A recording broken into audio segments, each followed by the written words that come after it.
As a gaping wide chasm appeared between the capabilities of the invading coalition forces and the defending American side, mostly due to the advent of the ASAT, cyber, and electronic warfare attacks wrought upon them by the coalition, the defending forces rapidly found themselves fully incapable of effectively responding to the massive nationwide onslaught now in effect, as the fourth generation warfare doctrines were now playing out in full, as the Trojan shock armies that had been embedded inside the nation and also had been staging from outside of it now pounced upon the vulnerable country as its people awoke in the dead of night to see scores of coalition aircraft and drones overhead, while Trojan shock armies roamed the countryside preparing to pounce on their various given objectives. Nowhere was this more true in the Midland-Odessa battle space, just as it was anywhere else in the country at this time, as the Trojan shock forces in the area, the 2nd People's Armed Police Light Armored Division, now had its comprising combat battalions moving against its various key objectives, as well as conducting flank clearance operations to ensure that the prime objectives were achieved first, as the Tier 1 defending forces consisting of U.S. military forces in the area would be the primary forces to bear the brunt of this savage attack, while the Tier 2 Alphabet Paramilitary American forces would also, due to them being largely alongside of American military forces, receiving a massive thrashing by the invasion forces at the opening of the invasion. Of course, there were also the Tier 3 armed civilians and armed civilian militia forces that would likewise be targeted, whether in flank clearance operations or whether after the primary objectives had thus been attained, as some of the primary objectives, of course, involved the complete and total destruction of the American security forces operating in the area, while also seizing the critical infrastructure and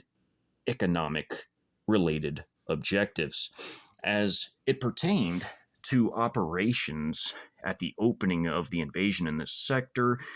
areas that were highly coveted included local airports, most importantly, the local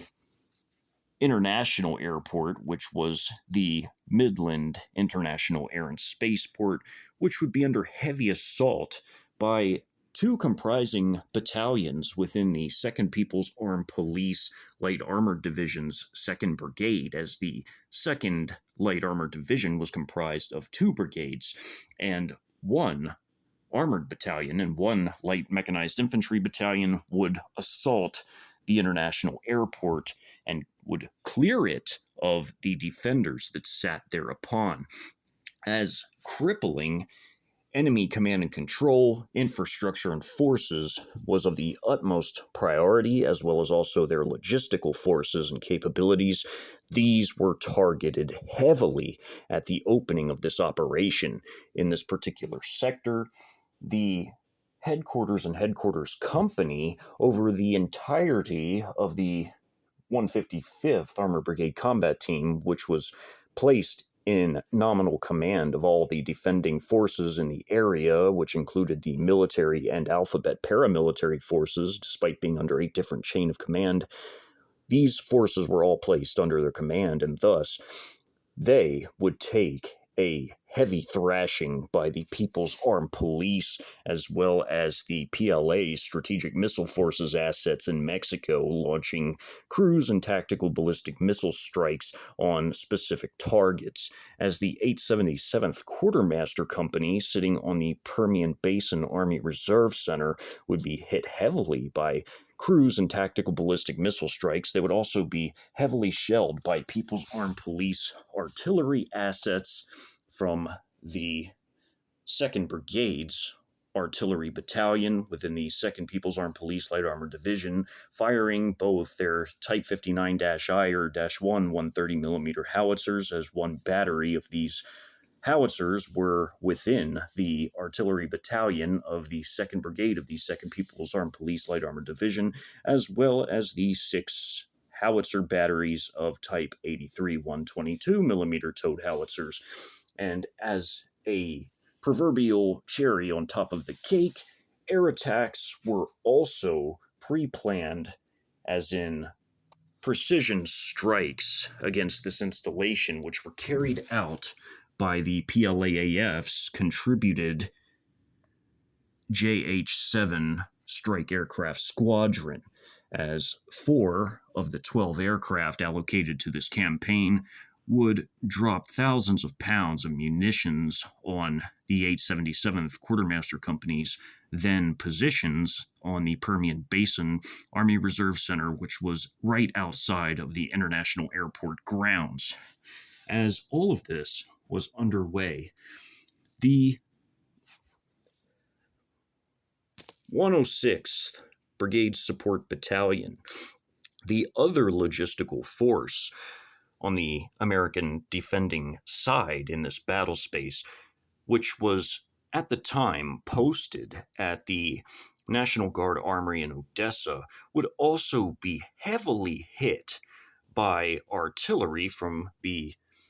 1st Brigade's Artillery Battalion within the People's Armed Police 2nd Light Armored Division, as well as also airstrikes from both the Iranian Air Force and their contributed Su-24 Strike Aircraft Squadron, as some of these aircraft would strike the facility and the forces thereupon, as well as also other JH-7s from the contributed JH-7 Strike Aircraft Squadron, along with tactical ballistic and cruise missile strikes from elements within the 612th and 613th Strategic Missile Forces Brigades, which were deployed to Mexico from the PLA's Eastern Theater Command.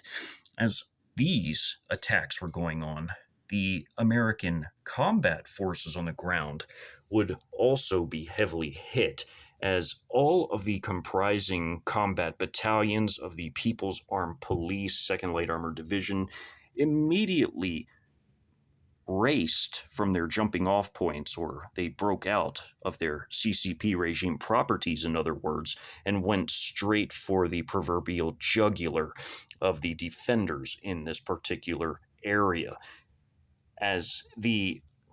1st of the 635th Armored Battalion of the 155th Armored Brigade Combat Team was largely stationed on to defend the Midland International Air and Spaceport, although its Alpha Company, a single company from this battalion of main battle tanks, M1 Abrams tanks, had been deployed to the Odessa Municipal Airport to provide support and defense for not just the city of Odessa in a key strategic road junction area where they could conduct aggressive patrolling throughout the area, but also to provide support to the 106th Brigade Support Battalion, who were the chief logistical forces not only of the 155th Armored Brigade Combat Team, but of other elements operating in this side of the battle space, as the 150th Brigade Engineering Battalion would receive supplies directly from this battalion, the 106th Brigade Support Battalion, as with the Alpha Company, who was there to provide mutual support with this battalion, as these forces would be assaulted heavily by air, as well as also from land. The light mechanized infantry forces within the 1st Brigade of the 2nd Light Armored Division of the People's Armed Police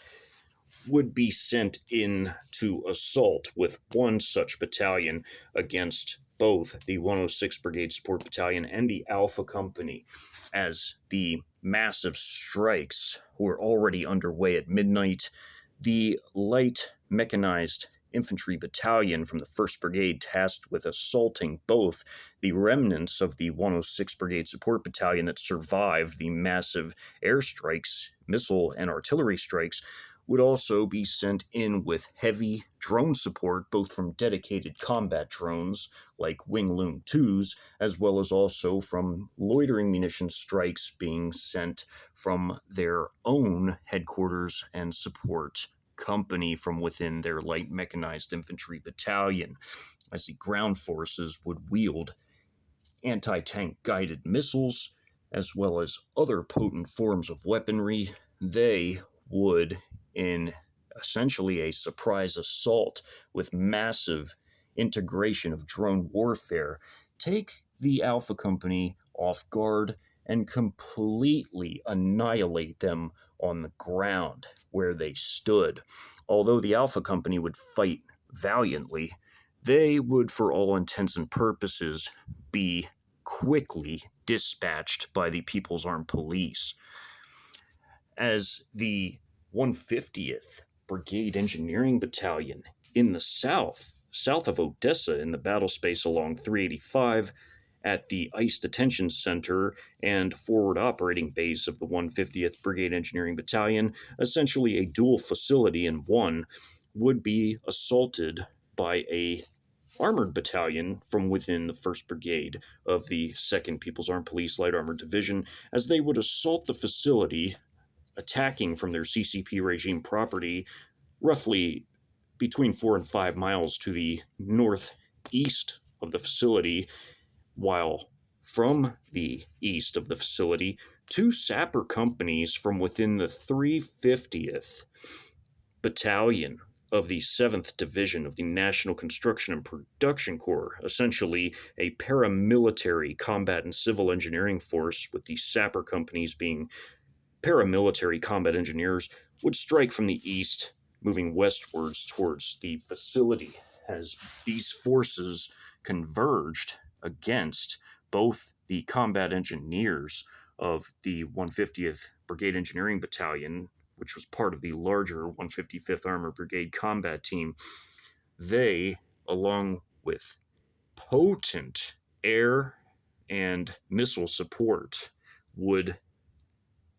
strike and destroy the entirety of the 150th Brigade Engineering Battalion, who, although they would also fight valiantly, would be picked apart by this devastating combination of People's Armed Police, light tanks, infantry fighting vehicles, armor personnel carriers, artillery support, and again, missile and air and drone support, which would tear these forces to shreds, as the ICE paramilitary defenders who fought alongside of the 150th Brigade Engineering Battalion would also bear the brunt of this assault. The facility that they were defending would be largely untouched by the attackers, as they wanted to capture the facility as much intact as was humanly possible, as the combined assault from the paramilitary sappers or combat engineers alongside of the assault from the People's Armed Police armored infantry troops would rappel down the walls and storm the facility and essentially clear it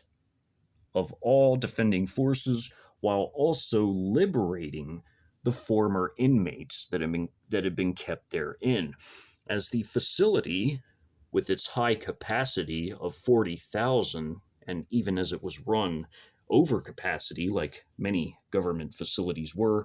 would be useful to convert into a laogai, or a forced labor camp, for the colonization operations that were to unfold post-invasion, as the laogais would be brutal institutions wherein the forced laborers would be subjected to long working hours and minimal rations. Although they would not be starvation rations, they certainly would not be completely filling. They would also be brutalized in horrifying ways, not just with standard beatings and electrocutions, like this inmate who was yanked out of the roll call to be thrown onto the ground and beaten and electrocuted with a cattle prod while the others watched.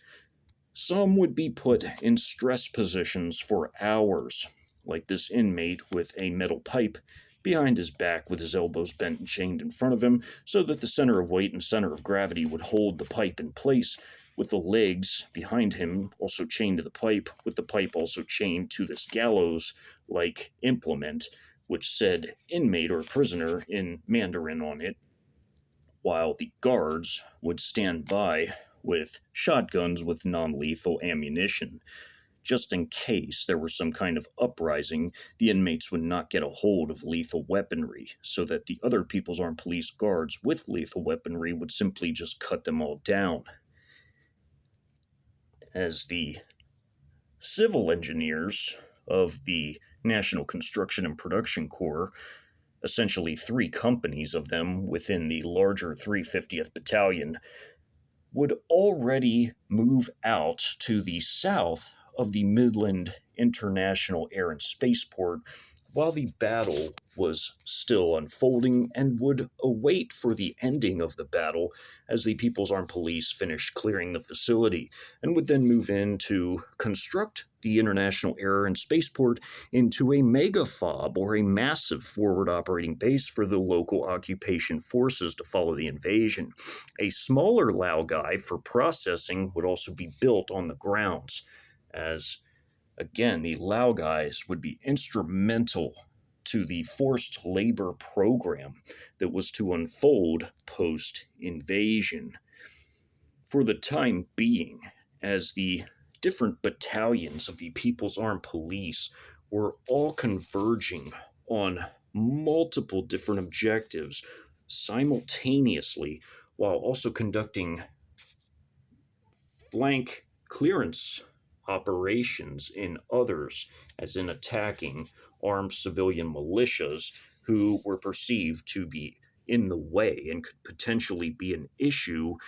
for the unfolding war plan. As to the immediate east of the Midland-Odessa battle space lay Big Spring, and Big Spring was a massive supply depot wherein the PLA group armies and 1 Russian combined arms army of the external invasion prong that was to stop in the area could potentially be harassed by local defending forces in this pocket of resistance, and therefore it was incumbent upon the 2nd People's Armed Police Light Armored Division to ensure that this would not be possible, as the defenders were to be crushed, if at all possible, before the externals arrived in Big Spring, although this would not be the case completely, as some battles would rage for many hours, even past the point of where the external invasion prong of PLA Group Armies 1 through 6 and the 41st Russian Combined Arms Army had moved on past Big Spring. Many of these battles would become more localized and confined, and would thus not be a threat to the externals racing deep inland, as they would not be able to be interfered with, as the entire point of the externals was not to stop and fight locals, which would waste time, but to bypass them completely and get as far inland as possible to spread out and act as the heavy-handed reinforcements of Trojan shock armies that were further inland. As the main objectives not only included economic infrastructure and the destruction of defending forces, but also preventing the defending forces from interfering with the movement of the externals, as the different objectives were all complementary, as in they all came together like a well-oiled machine. They all also provided a clear path forward for the colonization operations that were to follow success and triumph in the overall invasion. One such infrastructure objective, which lay in this local battle space, apart from the many sewage and water treatment plants, as well as industrial facilities related to energy and mining and more, was the Ector County Energy Power Plant, a gas-burning power plant that control of would be instrumental for the successful running of colonization operations after the lifting of the cyber attack was to occur post-invasion. As a single People's Armed Police light mechanized infantry battalion had been tasked with this objective, not only were they to capture and clear the Ector County Energy Power Plant in a highly surgical and thorough manner of its paramilitary defenders, which were a hodgepodge of DHS personnel and Department of Justice personnel, but were also to continue on and clear the entire northwest portion of the battle space of a well-armed, well-trained, well-equipped, and well-led, but small militia force that was known to be in the area. As the first node en route to clearing all the defending forces from this part of the map included the Ector County Power and Energy Plant, this objective was by far the most important in this particular quadrant of the battle space, and therefore it was the first objective on the proverbial menu for this battalion. As 2 combat companies from the total of the battalion's 7 total combat companies of light mechanized infantry, plus its headquarters and support company, which were its command and logistical elements of its whole battalion, would converge on the plant, with the 2 committed companies tasked with essentially surrounding and clearing the facility. The remaining 5 combat companies would remain on standby in case they were required as reinforcements, but would then be sent forward to continue on to clear the entire area of hostile defending forces, which included the militia forces in their local compounds. As the battle was underway beginning at 12:30 a.m., it essentially began in the dead of night, as it was relatively quiet in the sector at the opening of the invasion. The forces of this battalion moved in relatively quietly in their wheeled armored vehicles as their WZ-551s crept along the local roads. At midnight, they begun to move silently into the area as they crept down these local roads, encountering very few, if any, civilian vehicles. They would simply light these vehicles up, leaving the paramilitary personnel defending the power plant to wonder exactly what was going on, as they could hear booms and bursts in the distance. These were many miles away from their present location, as the heaviest firepower within the first 30 minutes of invasion was primarily landing within the city of Odessa and beyond, such as to its south, as well as also in the Midland area. However, in the northwest quadrant of the map, as it was relatively quiet within the first 30 minutes, the forces, if we go to the map of the local area, were able to sneak in, taking advantage of their wheeled vehicles being far more quiet than their tracked counterparts. As one combat company of light mechanized infantry moved in to the general east of the plant,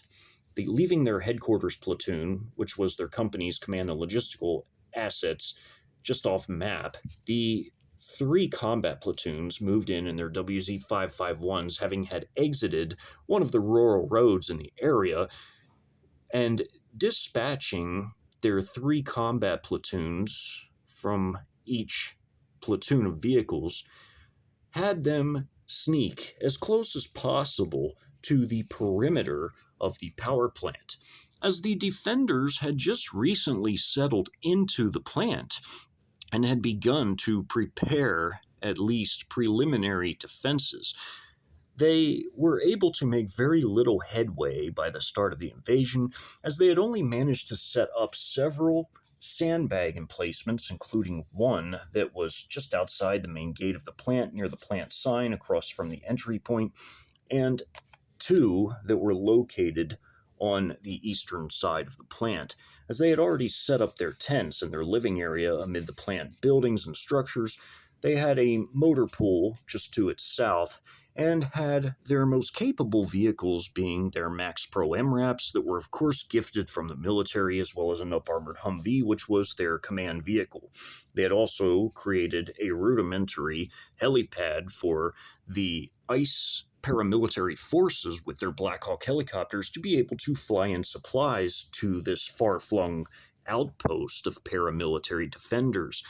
As they had recognized something had gone terribly wrong, as again, in the dead of night, as they heard all of the thunderous cacophony in the distance, which reverberated even to their positions, they also, again, had heard some of the firepower of the WZ-551s as they rolled in from the distance, as they fired at civilian vehicles en route to the location. Although the PAP shock forces would still get in relatively close before they were even fully noticed, the paramilitary forces would have patrols that were outside of the wire, so to speak, or outside of the fencing of the facility, that would be conducting both foot and vehicle-based patrols around the perimeter, as again they had realized something was horribly wrong, and as they had lost all of their radio-based communications due to the orbiting Y9LG in the sky, as well as also the electronic warfare capabilities aboard the JH-7 Flying Leopard strike aircraft of the JH-7 Squadron entering the battle space. The forces on the ground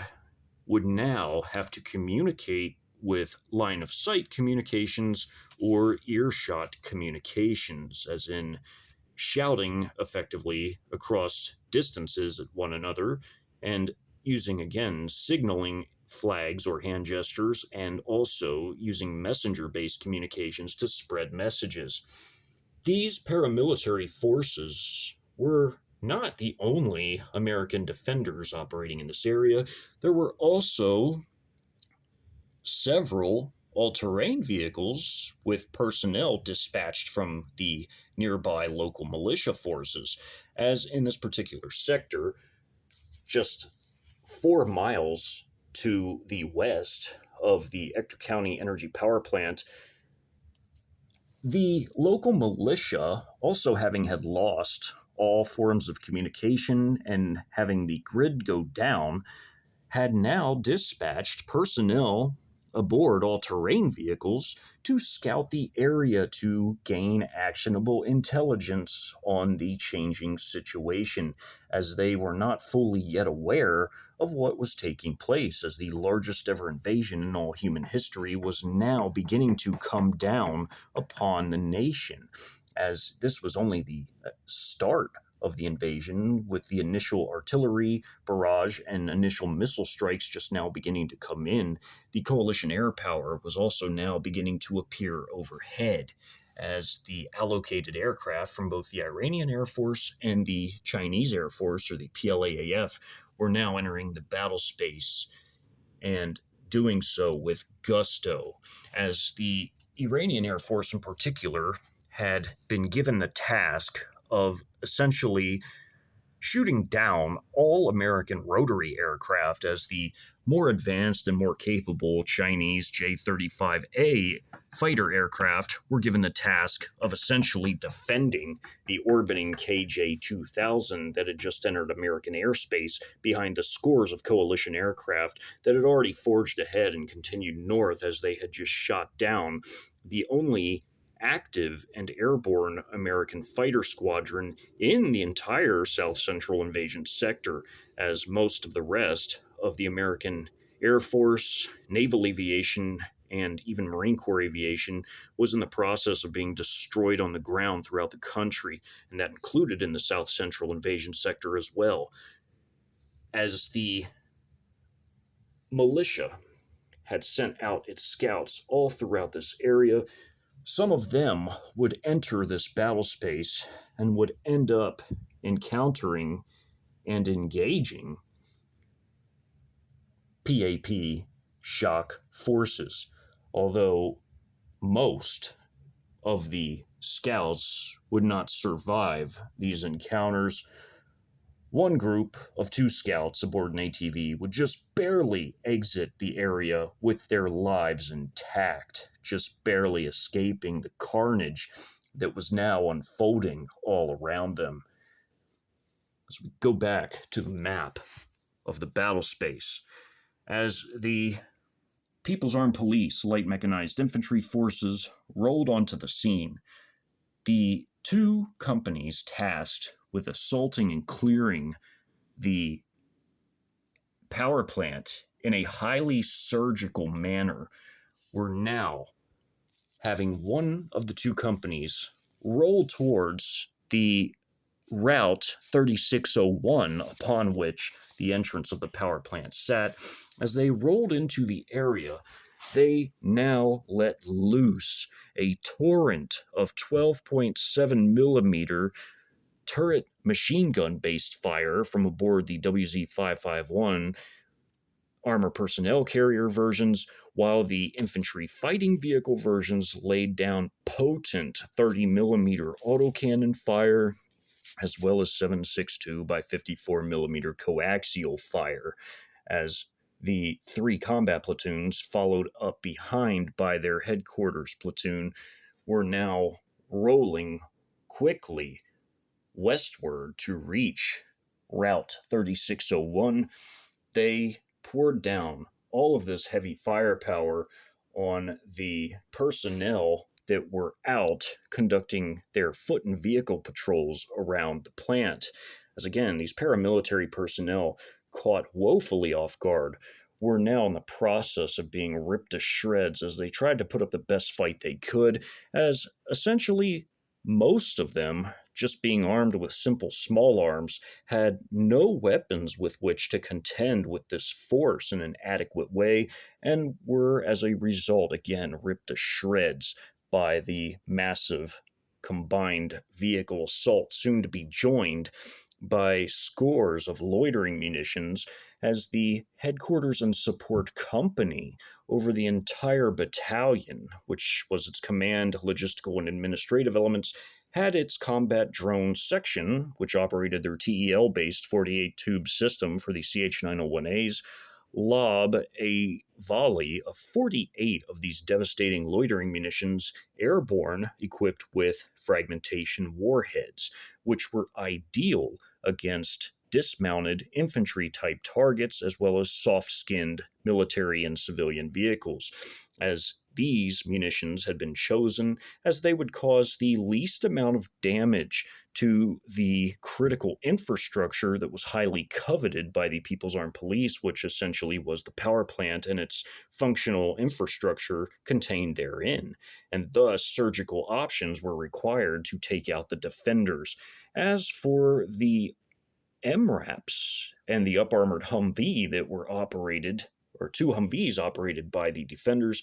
these would be wiped out by a combination of 30 millimeter autocannon fire from the infantry fighting vehicle variants of the WZ-551s, as well as also anti-tank guided missiles fired from the People's Armed Police dismounted light mechanized infantry troops, as well as others operating their Type 69 rocket-propelled grenades with both anti-armor and anti-personnel rockets.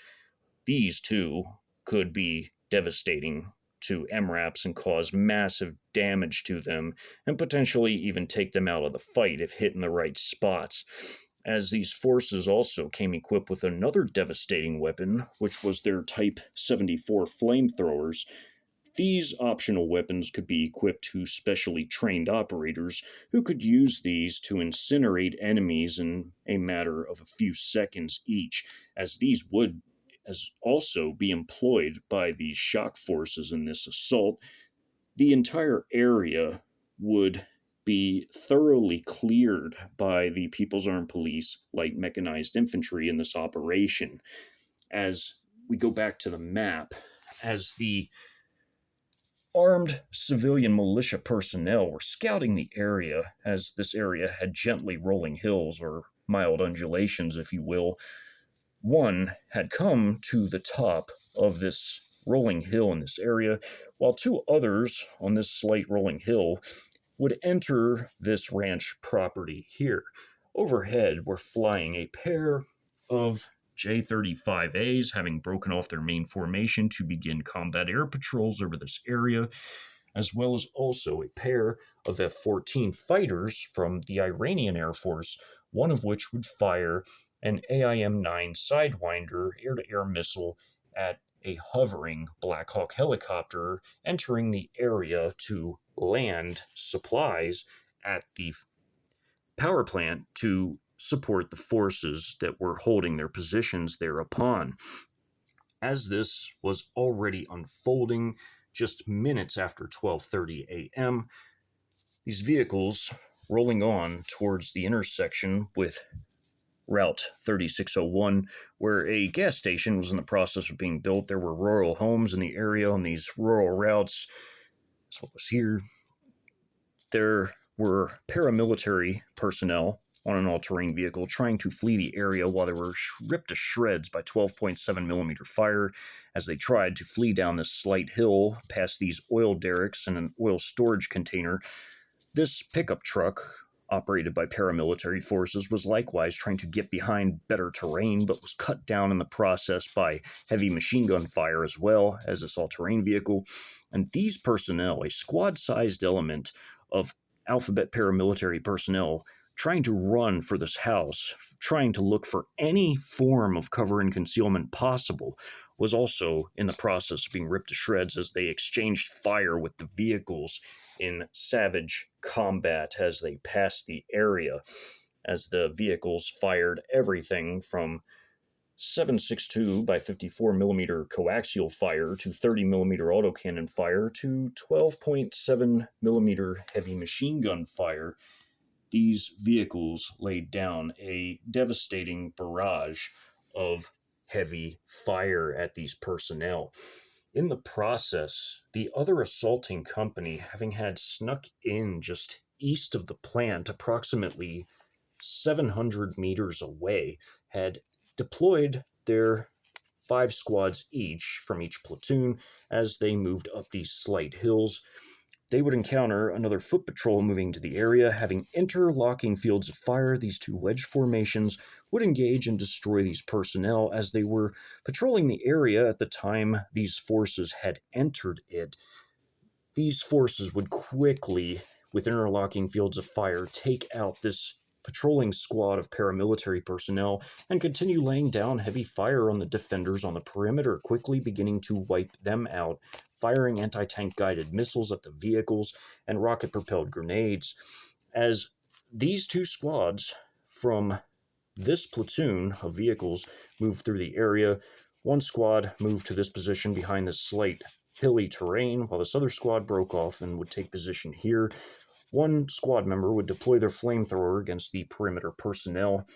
as the paramilitary American forces, of course, all had night vision equipment. The People's Armed Police did as well, and it now came down to which side was more adaptive as the combat evolved. And of course, because the People's Armed Police had their quadcopter assets at the squad level, mapping the area in real time in conjunction with high-altitude orbiting assets like the WZ-8 orbiting high-altitude recon drone, with the satellite assets above even that, all overlaying to map the area in real time. With the Americans having no such capability and no form of radio communications, coordination of the defense broke down rapidly as the People's Armed Police assault intensified as they moved in closer to the facility, as this force of 2 platoons now took position to lay down interlocking fields of fire against this facility, while this squad here cleared the barn, while this squad would end up moving in closer to the facility a bit later. They would hold their position here according to building clearance procedures for the time being until these forces had all been wiped out, as the squad tried to move to bolster these flagging forces here on this defensive position, the sandbag emplacement. The fire being laid down was simply savage, as there was an L vector of fire as these 3 combat platoons from this company moved ahead, the fire was continuously being laid down into the perimeter defenses, all being guided by the real-time AI battlefield data processing system. And with the loitering munitions entering the fray, they too began to slam into the defenders along the perimeter. As this squad now would exit the barn, break into 2 half squads, 5 men would hold position between these silos and the home, where they would be temporarily shielded from view and from fire by these forces as they were taking heavy fire from all of these squads from these 2 platoons that entered the area, with their vehicles sitting further back to provide any needed fire support from a safe distance, as the American MRAPs did have M2 50 cal heavy machine guns, as did the Humvees, as they were issued these as their heaviest weapon available. The positioning of the People's Armed Police vehicles was such to where they were relatively well protected from the American gunners, while their own vehicles, with more advanced capabilities, especially on the infantry fighting vehicle versions, were able to hone in on the MRAPs and wipe them out bit by bit, as were the dismounted People's Armed Police troops, who would use their HJ-08 anti-tank guided missiles and rocket-propelled grenades to help finish these vehicles off. As these personnel raced to the perimeter, again to bolster their forces, they were gradually being wiped out by the combination of CH-901A loitering munitions with fragmentation warheads, as well as also other weapons, including the vehicle-based and infantry-based weaponry. As the fields of fire were effectively all interlocking in an L-vectored field of fire on the macro scale of the operation, the platoon in the far southeast of this battle was moving quietly along these undulations, these hilly terrains, and as they got to the edge of this slight hill, they assaulted this patrol here while all of these actions were going on here along these facing perimeter. As the loitering munitions assisted in destroying this pickup truck and these personnel, the fire being laid down on them was simply horrendous, and it could not be avoided or hidden from. And as these 5 squads would advance using terrain features to their advantage, such as rock formations, as well as also washouts and wadis, that would get close to this house, as the real-time AI battlefield data processing system, already mapping everything in real time, already had all of the People's Armed Police forces knowing the exact positioning of the Americans at all times. And as this all-terrain vehicle with this squad tried to move through this area, as the vehicle-based fire began coming in from this intersection, as the company moving toward the intersection had arrived at this point, as they moved around, and these forces were now also under attack while these squads of this platoon moved through the area, laying down fire and getting return fire. By the time they reached the house, they laid down fire, including from one of their flamethrower operators with a Type 74 flamethrower, as indicated by this orange here, and destroyed the all-terrain vehicle with the personnel aboard. And as this squad reached this area and were beginning to take fire, they retreated into this house, where they would be heavily assaulted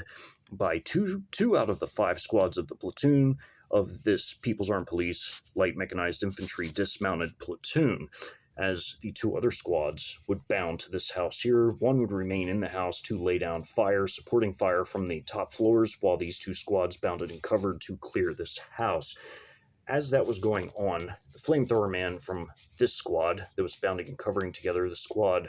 to the north of this squad here, bounding with them, had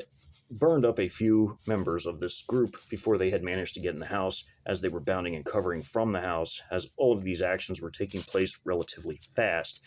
As the 2 squads got into the house, they broke up into 4 stack teams, or 4 or 5-man teams from the 2 10-man squads, and proceeded to clear the house in a very thorough, methodical, and surgical manner, completely and totally annihilating in a highly aggressive fashion the occupants of the home. As the People's Armed Police had bounded to assault the home, they had simply wiped out not just the paramilitary defenders, but any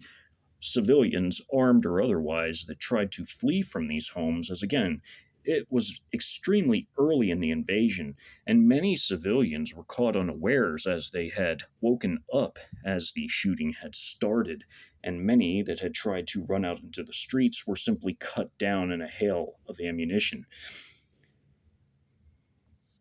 As the paramilitary defenders, under massive assault outside of the plant, had by now been all but wiped out, the assault to clear the plant would continue on as the People's Armed Police would now round the corner onto 3601, and two combat platoons would essentially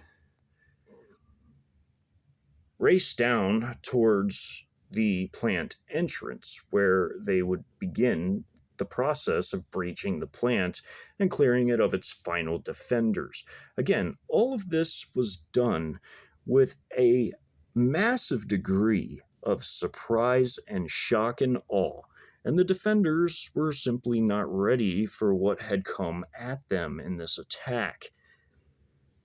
As they rounded the corner, two of the three combat platoons moved south on 3601, where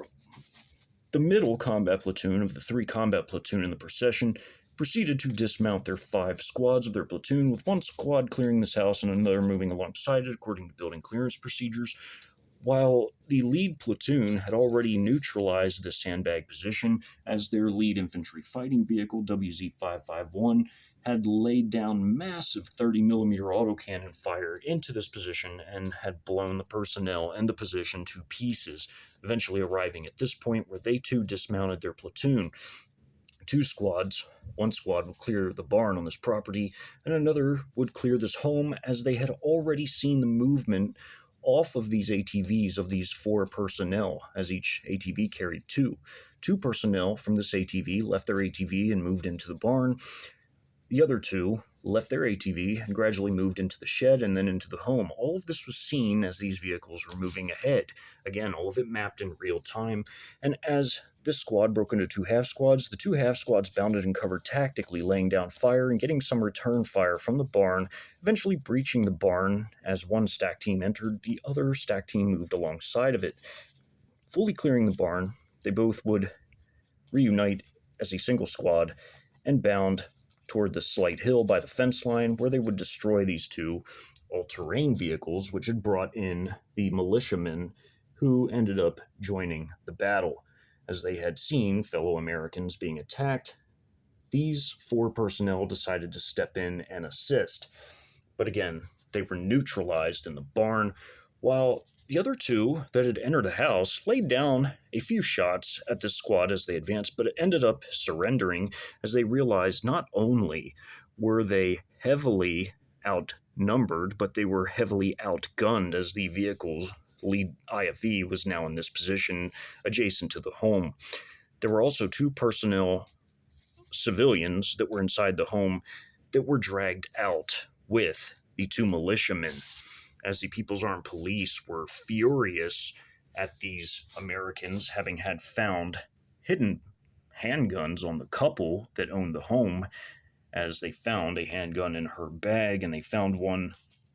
beneath this man's shirt in his belt line. They also found the handguns that were on the surrendering militiamen, and as they brought them out in front of the lead vehicle, they would summarily execute them for this offense, one being bayoneted, another being unceremoniously shot in the head, another being bludgeoned to death by a rifle butt, and the woman, of course, would, compared to the others, be mercifully shot in the back of the neck, execution style. As atrocities such as these were commonplace in basically all wars known to man, the People's Armed Police could and would do far worse. Everything brutal they had honed in terms of skills in Xinjiang, they would visit upon the Americans but tenfold. These were not second-class citizens of China, these were foreigners to them, and hated foreigners at that, as the People's Armed Police had been propagandized to the maximum extent to believe that America was conspiring to destroy China, which was literally impossible. As China was far too massive and too powerful for this to occur, they believed these lies, and as a result of believing these lies, they would take out their utmost brutality on the local population to the fullest extent of their abilities. As the battle was still underway, by now, 3 squads from the lead platoon were bounding and covering tactically against the defenders still holding the line facing the western end of the perimeter, as loitering munition strikes had come in. 30mm autocannon fire had shredded these all-terrain vehicles to pieces in conjunction with ATGMs. There were no more MRAPs guarding this portion of the perimeter fencing, and these squads were laying down brutal fire against the defending forces, who were constantly trying to reinforce their positions along the perimeter, but had failed as this squad had moved in and were cut down. These MRAPs and these squads destroyed on the perimeter, as this squad would try to face the reorganized platoon now being used against the facility to clear it. These personnel would be wiped out as they exchanged fire with the breaching platoon entering the gates of the facility. As this grouping had raced for cover in the main building, as there were roughly 20 personnel fleeing by this motor pool of pickup trucks, these personnel and these 2 up-armored Humvees had already been destroyed by a combination of vehicle-based 30mm autocannon fire, rocket-propelled grenade fire, and HJ-08 ATGM fires. These personnel, of course, had all been wiped out by this point. All of these personnel, again, the vehicles, these 2 personnel would try to flee into this building and would be dealt with later as they would surrender, but also be executed. As this platoon moved in to finally finish clearing the facility, the personnel holding positions in these houses, as these 2 squads cleared this empty house and came out and held positions here to lay down L-vectored fire at the perimeter to assist these squads advancing on it, finishing the clearance of the perimeter as this platoon breached. The 5 squads of this platoon now moved into position to finish clearing all the facilities on site, as this squad would move and clear this building, with this squad waiting outside according to building clearance procedures to be there to assist either this squad or this squad if they encountered issues. So there were 2 tents still remaining after the tents had been massively pummeled by a small cluster of CH-901A loitering munitions with fragmentation warheads. The few surviving personnel trying to hide and offer resistance from the tents were roasted by Type 74 flamethrowers, as well as heavily lit up by many People's Armed Police small arms, as the People's Armed Police moved tactically in line formations with staggered weapons as they moved about the facility. They were extremely cautious and careful not to destroy the plant infrastructure, as they had already fought heavily outside of the plant against the roving patrols that had essentially gone out to check the area around the facility. Now that they had breached the plant, the most surgical aspect of the operation was now unfolding. As they moved about the grounds, they now began to clear the plant buildings on site, as they had to ensure that as they captured the facility, there would be no sabotage attempts or any hidden surprises, as the real-time AI battlefield data processing system ensured that all gathered, collected data was cataloged and instantly available to the forces in the field. All building layouts were provided for every single solitary building in the United States. Therefore, there were no places where enemy personnel could successfully hide and conduct ambushes inside of buildings, as all layouts of buildings were instantly known and downloaded to the combat data links carried by every squad level NCO and above.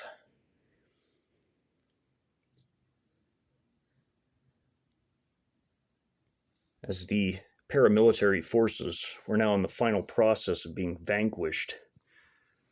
the battle that occurred within this 1.5 mile east to west by 1 mile north-south area was now wrapping up, as the final pockets of resistance were essentially in the main building and in the living area, which was now being thoroughly destroyed and burnt to the ground by the Type 74 flamethrower operator from the squad of this platoon. As this squad had moved to hold positions to mutually support this squad, or the middle squad here, this squad had now pivoted and again went in to clear the main building. The battle would last between 12:30 a.m. and 2 a.m., at which point the entire facility will have been completely and thoroughly cleared of all defending forces. As the Ice Blackhawk helicopter had been shot down at the very opening, its former helipad, which it was about to use to drop off supplies, would be exceedingly useful to the Service Support Company's aviation platoon of the 2nd People's Armed Police Light Armored Division, as their Z-8 high-capacity utility helicopter would now be able to fly supplies in directly to the People's Armed Police light mechanized infantry troops that now captured and would hold this facility, as this helipad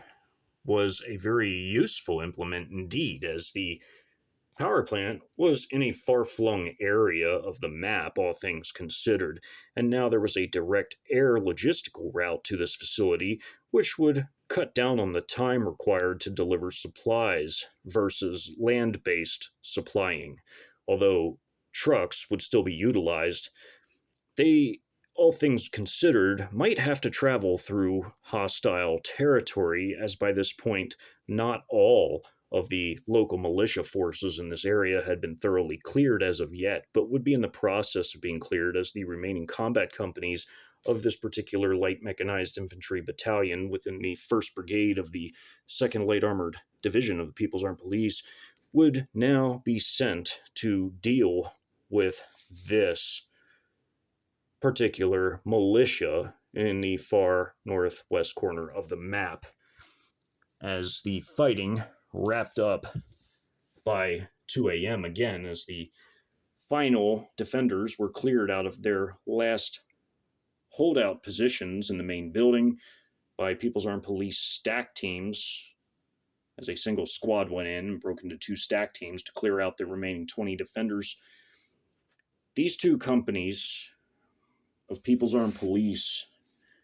light mechanized infantry would now consolidate their position both inside and around the plant to secure it against any conceivable counterattacks by local defenders, again, namely the local American militia forces that were operating in the area, as again, they had yet to be cleared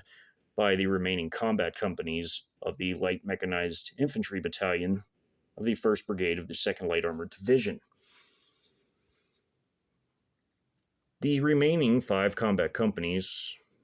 would be unleashed against the militia in the northwest of the map immediately once the plant had been secured at 2 a.m. This battle would occur only 30 minutes later at 2:30 a.m. But many other battles had been unfolding at 12:30 a.m. or only 30 minutes into the invasion, and this capturing of the Ector County power plant was just one of a handful of major objectives that were pursued first out of all of the total of objectives that were located in the Midland-Odessa battle space. Now that the power plant was thoroughly secured,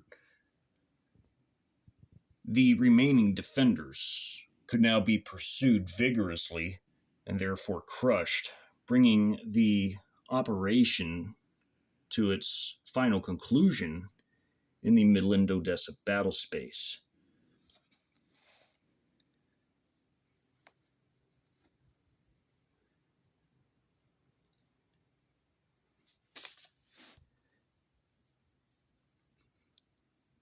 In the next video installation of this hypothetical invasion documentary series highlighting fourth generation warfare doctrines, as again at 12:30 a.m. a plethora of operations on the ground, at least, had begun simultaneously as various comprising battalions of the 2nd People's Armed Police Light Armored Division were all pouncing on their objectives near simultaneously. There were also flank clearance operations that were going on at the same time to enable the capture of major objectives. Besides the Ector County Energy Power Plant, the ICE detention facility, and the immediately adjacent forward operating base of the 150th Brigade Engineering Battalion, besides the destruction of the National Guard Armory with the entire 106th Brigade Support Battalion, and the destruction of Alpha Company, and the simultaneous capture of the local municipal airport in Odessa, and the capture and clearance also of the Midland International Air and Spaceport. Another major key objective was the capture of downtown Midland itself, capture of downtown Odessa, and of course the capture of the oil reclamation plant along I-20 south of West Odessa, as this area was called. These objectives, in order to support the capture thereof, involved a number of flank clearance operations. One such flank clearance operation was occurring in the southeast of the map as a PAP armored battalion was assaulting a sizable militia force just to the south of Midland and to the east of State Highway 349, as these forces could never be allowed to interfere with the many miles long convoy of the advancing external invasion prong of PLA Group Armies 1 through 6 and the 41st Russian Combined Arms Army. Likewise, in the northeast of the map, a PAP armored battalion, also of the 2nd Brigade of the 2nd Light Armored Division, had rapidly moved to seize the key highway junction of State Highway 250 and Interstate 20. Again, this would prevent any forces in Midland from using these routes to move towards Big Spring and thus cause a nuisance for the overall war plan, as it was very time-oriented. In the process, a People's Armed Police Light Mechanized Infantry Battalion was tasked with clearing a gathering militia force that had no centralized headquarters area, but had effectively mustered and assembled quickly from their homes, bringing their own weapons with them. As this was a somewhat decentralized militia force, they moved into the area just to the north of the city of Midland and essentially were looking for a fight and would find one, as People's Armed Police forces would assault and destroy them en route into seizing key objectives in Midland very early in the operation. This was an important flank clearance operation. Artillery, after its heavy bombardment against the international airport area, as the areas around the international airports, such as the Permian Basin Army Reserve Center, would be heavily saturated by artillery, would reorient their fire to support this flank clearance operation, while the battalion would only commit one of its combat companies, sending the rest immediately into the city. This would be a very heavy fight in this area, as the operation to secure the key highway junction to the east of Midland was critical by this armored battalion. The destruction of this militia force was important to both securing the highway infrastructure leading out of the area and to the east, as well as also securing objectives in the downtown, which was a high priority, as this was to become one of two red zones in the area to follow the invasion. As the occupation would set in, the red zones would be the colonial centers where colonists would be brought in to begin colonization operations as a whole. Securing the red zone was a key objective, and destroying these militia forces was highly important to seizing this objective and also preventing them from interfering with the advance of the external invasion components. Therefore, in the next video, the battle to the north of Midland will be covered between People's Armed Police, light mechanized infantry from the 2nd Brigade of the 2nd People's Armed Police Light Armored Division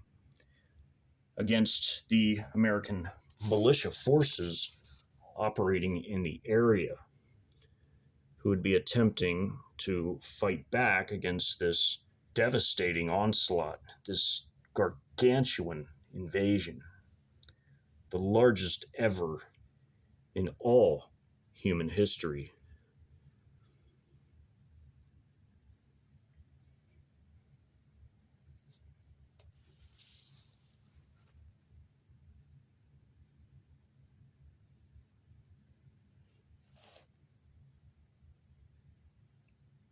More to come next.